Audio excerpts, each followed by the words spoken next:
Yes. Good morning, students. Students, yesterday we have learned how to use attributes of series objects. And one more topic, little bit I have told you about extracting slices from series objects. तो एक बार थोड़ा सा series objects की slices जो हैं उसको एक बार फिर से मैं डिस्कस कर रही हूँ। देखिए किस तरह से आपको करना है। स्लाइसिंग को डिस्कस करने के लिए मैंने यहाँ पहले से दो ऑब्जेक्ट्स क्रिएट किए हुए हैं। फर्स्ट ऑब्जेक्ट मैंने क्रिएट किया है OB1। ये देखिए OB1 मैंने ऑब्जेक्ट क्रिएट किया है, ये है।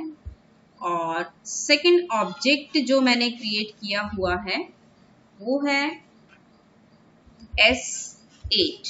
तो दो ऑब्जेक्ट मैंने ऑलरेडी क्रिएट किए हुए हैं। तो अब देखो आपको मैं इसकी स्लाइसिंग बताती हूँ। स्टूडेंट्स 11th क्लास में आपने list, dictionaries and tuples as well as you have worked with NumPy arrays. तो ये कुछ टॉपिक्स आपने कवर किए थे 11th में, और इन सभी टॉपिक्स में आपने स्लाइस को भी किया था। मींस लिस्ट की जब स्लाइसिंग करते हैं तो किस तरह से करते हैं, नंपाई एरे की स्लाइसिंग कैसे होती है, ठीक है। तो अब देखो सेम बिल्कुल वैसे ही सीरीज ऑब्जेक्ट्स को भी हम स्लाइस कर सकते हैं, उनके भी स्लाइसिंग उनमें से निकाल सकते हैं। Part of the object we can obtain from the existing object. तो स्लाइस क्या है, एग्जिस्टिंग ऑब्जेक्ट जो है उसी टाइप का एक उसका सब ऑब्जेक्ट उससे एक्सट्रैक्ट करना, दैट इज स्लाइस। तो स्लाइसिंग में आपको एक छोटा सा एक एग्जांपल देके बता रही हूँ। OB को कंसीडर करते हैं, OB1, इस पे मैं स्लाइसिंग करूंगी। अब स्लाइसिंग के लिए मैं क्या करूंगी, इसको पहले ही एक ऑब्जेक्ट और ले लूंगी। सपोज मैंने यहाँ OB2 लिया और मैंने इक्वल टू करके OB1 पे स्लाइसिंग की है। अब स्लाइसिंग में आपको क्या देना होता है, स्लाइसिंग में आपको स्टार्ट पोजीशन देनी होती है, एंड पोजीशन देनी होती है, और थर्ड आर्गुमेंट होती है स्किप वैल्यू। अब अगर आप स्टार्ट पोजीशन एंड पोजीशन दोनों ही स्किप करते हैं तो आपको पता है कि स्टार्ट पोजीशन ये डिफॉल्ट कहाँ से कंसीडर करेगा, 0 पोजीशन से। अब यहां मैं एक वर्ड यूज कर रही हूं, position. I am not using here index, क्योंकि इंडेक्स इसमें ऑलरेडी डेटा के साथ हमने प्रोवाइड किया है, वो मैनुअल इंडेक्स थी। तो इंटरनली जब ये एलिमेंट्स सेव होंगे सीरीज के, उनकी अपनी एक पोजीशन होगी मेमोरी में। तो जब हम इनकी स्लाइसिंग करते हैं या फिर इनको एक्सट्रैक्ट करते हैं, डिस्प्ले करते हैं, तो हम इसको इनकी पोजीशन के थ्रू इसकी स्लाइसिंग करते हैं, ठीक है। तो पोजीशन हमेशा कैसे स्टार्ट होती है, पोजीशन हमेशा 0 से स्टार्ट होती है एंड आगे तक जैसे भी है, and so on it traverse. तो देखिए यहां पे मैं एक स्लाइस आपको करके दिखा रही हूं। मैं स्टार्ट पोजीशन ले रही हूं 3 से, और एंड पोजीशन में यहां पे ले रही हूं 5, ठीक है। और इसके बाद मैं स्किप वैल्यू कर रही हूं। स्किप बाय कितने से स्किप करना है इसको मैं छोड़ रही हूं, स्किप कर रही हूं थर्ड आर्गुमेंट को, और इसकी स्लाइसिंग देखिए क्या बनेगी। अब मैं OB2 को डिस्प्ले कर लेती हूँ, ये लीजिए।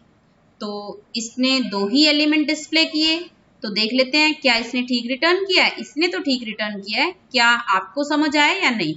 तो देखिए करनाल ये फर्स्ट एलिमेंट है 0 पोजीशन पे, सोनीपत 1 पोजीशन पे, पानीपत 2 पोजीशन पे, दिल्ली 3 पोजीशन पे। तो हमने कहाँ से स्टार्ट किया है, 3 पोजीशन से। मींस इसने थर्ड पोजीशन वाला एलिमेंट रिटर्न किया उसके इंडेक्स के साथ ही। फिर हमने कहाँ तक लिया है, 5 तक।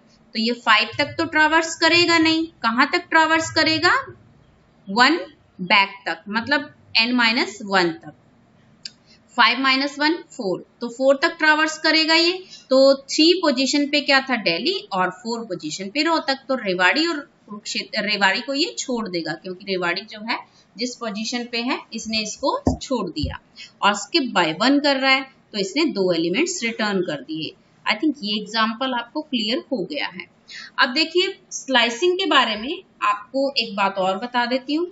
अगर आप स्लाइसिंग करते हैं तो बिल्कुल स्लाइसिंग वैसे ही रहती है जैसे आपने 11th में किया था, लिस्ट को स्लाइस किया था, नंपाई को स्लाइस किया था, बिल्कुल वैसे ही परफॉर्म होने वाली है। वैसे ही आपको स्टार्ट पोजीशन देनी है, एंड पोजीशन देनी है एलिमेंट की, और स्किप वैल्यू देनी है। अगर आप स्किप वैल्यू को स्किप करेंगे तो वो डिफॉल्ट 1 से स्किप करेगा, ठीक है।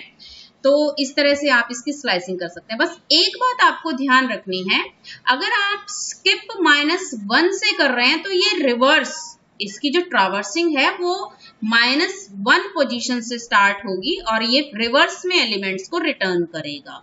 अब -1 पोजीशन आपको पता है ना, राइट टू लेफ्ट होती है, तो वो उसमें आपको शायद मुझे बताने की जरूरत नहीं है, एक बार फिर भी मैं आपको दिखा देती हूँ। मैं एक ऑब्जेक्ट ले रही हूँ OB3 एंड इक्वल टू मैं OB1 पे इसको अप्लाई कर रही हूँ और यहाँ पे मैं स्लाइसिंग कर रही हूँ। मैं स्टार्ट पोजीशन नहीं दे रही हूँ, एंड पोजीशन नहीं दे रही हूँ, और साथ में मैं यहाँ पे -1 ले रही हूँ।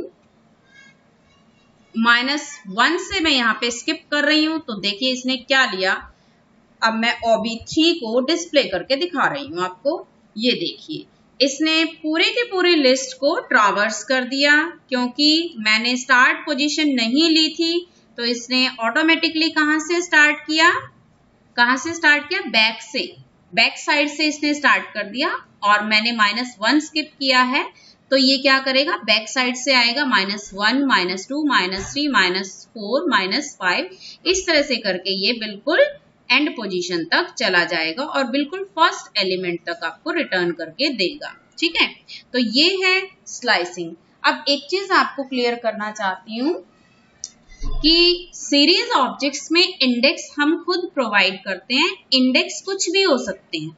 अब देखिए OB ऑब्जेक्ट मैं ले रही हूँ, OB1, इसको मैं डिस्प्ले करती हूँ, तो इंडेक्स तो मैंने प्रोवाइड किए हुए, वो तो 9, 10, 11, 12, 13, 14, 15, मतलब यहाँ इंडेक्स मैंने 9 से स्टार्ट किया है, जबकि इनकी पोजीशन जो है वो हमारे 0 से ही स्टार्ट होती है। तो जब भी आप सीरीज ऑब्जेक्ट्स को स्लाइस करेंगे तो उसकी पोजीशन के थ्रू करेंगे, not with the help of index. ये बात आपको हमेशा याद रखनी है। तो आपके पास एक क्वेश्चन है, अब वो क्वेश्चन क्या है, consider a series object S8 that stores the number of students in each section of class 12। Question number 14 है ये। आपको ये सारे के सारे ऑब्जेक्ट्स गिवन है, तो मैं S8 आपको डिस्प्ले करके दिखा रही हूँ। ये देखिए S8 आपको डिस्प्ले करके दिखा दिया। तो इसने क्या किया, इसने बोला है कि first 2 sections have been given a task of selling tickets.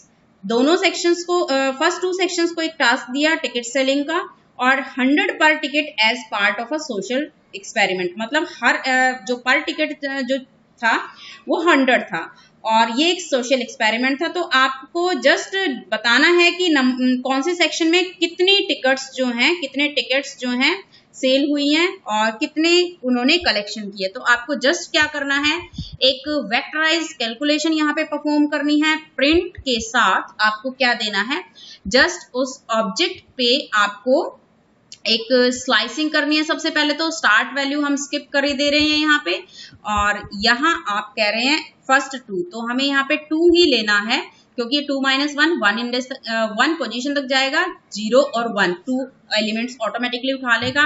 और इस स्लाइस को अब हम मल्टीप्लाई कर दें अगर 100 से, ये देखो अगर हम इस स्लाइस को 100 से मल्टीप्लाई कर दें तो ये क्या रिटर्न करेगा, ये रिटर्न करेगा सेम बिल्कुल इसी तरह से। तो देखो ये यहाँ अगर मैं इसको किसी वैल्यू में सेव कर लूँ, ये देखिए यहाँ पे अगर मैं इस प्रिंट स्टेटमेंट को सेव कर लूँ तो ये आगे के लिए भी सेव रहेगी वैल्यू, मीन्स ये स्लाइस जो है आगे के लिए भी सेव रहेगी। तो ये देखिए इसने रिटर्न किया, 39 को मल्टीप्लाई किया 100 से और 41 को भी 100 से मल्टीप्लाई किया। तो ये थी वेक्टराइज ऑपरेशन।